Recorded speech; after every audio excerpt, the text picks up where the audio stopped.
Um, it's something that even to speak about it, it's very emotional. And it's something you'll carry with you forever. You know, I mean, you think you're going to get over it. You know, it's, I don't know how many years it's been now, 35, but I'm not over it, you know. And, I speak to a few of my friends, and we speak about those things. You know. Peter Sylvia's draft notice came in the mail 3 months after he graduated from art school. As 1969 began, he found himself in the Army's 1st Air Cavalry Division at a place called LZ Grant, near a province called Tay Ninh in the Republic of Vietnam. When I was drafted, I was very much against the war.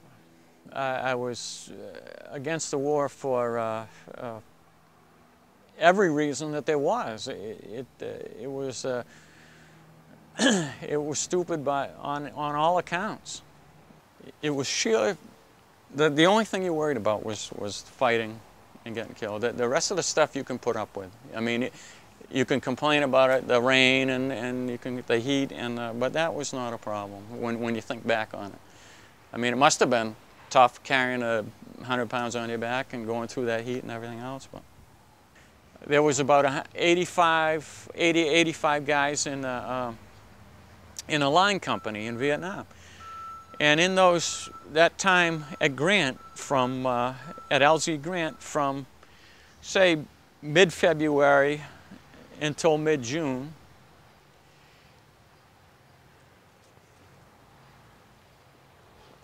we lost between maybe 30, 35 or 40, or 45 killed. I just got this in my mind that somehow I'll get by, you know, like I'll be drafted, but I'll get a job in the States, or if I go overseas, I won't go to Vietnam, or if I go to Vietnam, I won't get in combat, or if I go to combat, I won't get shot. And if I do get shot, I won't die. Luckily, I went through all that till the point where I didn't die, but I got wounded. When he came home from Vietnam, Peter turned to art as a way of explaining what he had been through. What follows is one man's look into the face of war.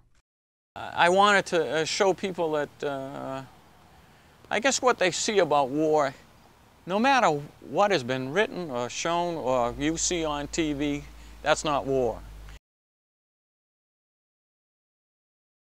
I started to do the paintings because I felt the need to. I thought I could describe what I was going through, what I went through over there, and almost like a way of reporting that that's not what you're hearing in the news. There's a point beyond all that, and nobody's ever really shown that, and I don't know how you could.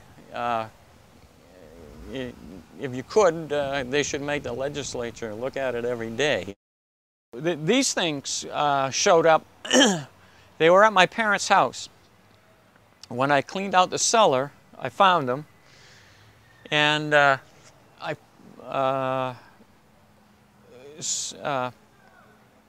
Susan asked me what I want to do with them, and I said throw them out. And come to find out, she didn't throw them out. She brought them out to my father-in-law's house and put them in the attic there. And just a year and a half or two ago, when my father-in-law died, that's when we found them and brought them back here.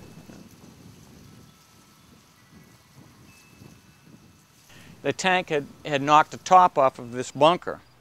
And this guy, for whatever reason, this happened sometimes. He just fired a couple of rounds into one of the dead. Those people are already dead. I guess it struck me funny that this guy would do that. I knew him vaguely. He was leader of the 1st platoon or 3rd platoon, I forgot. But he was a nice guy. And you know he didn't do that to be He almost did it to, like whistling past the graveyard or whatever. He did it just I don't think he did it to, it looks terrible right there, but I hold nothing against the guy for doing that. It's hard to explain, I guess.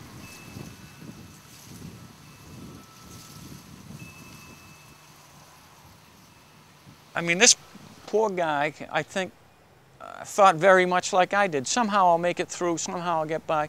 And then probably at that moment he thought, it is me, I'm going to die, you know. That's probably what went through his mind. He says, I'm gone. It's pure luck. It's pure luck. I've seen guys that were so dumb they should have got shot getting off the plane, and people who were so smart and courageous, and they're gone. There's no rhyme or reason. It's a waste. It's a waste. The kid, yeah, he should be alive. You know, that was the stupidest war. When you look back at this, looking back at this now, I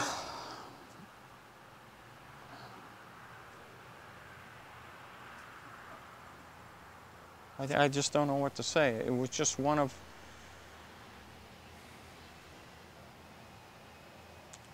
those things you wish didn't happen to you, or you wish it didn't happen to him.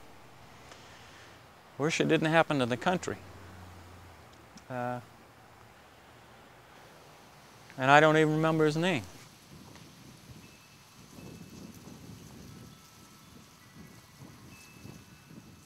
This guy, Jeffrey Dyer, went out and tended to Jim Lemon as best he could for probably, I'd say, 3 or 4 hours with a ripping, screaming firefight going on right over his head.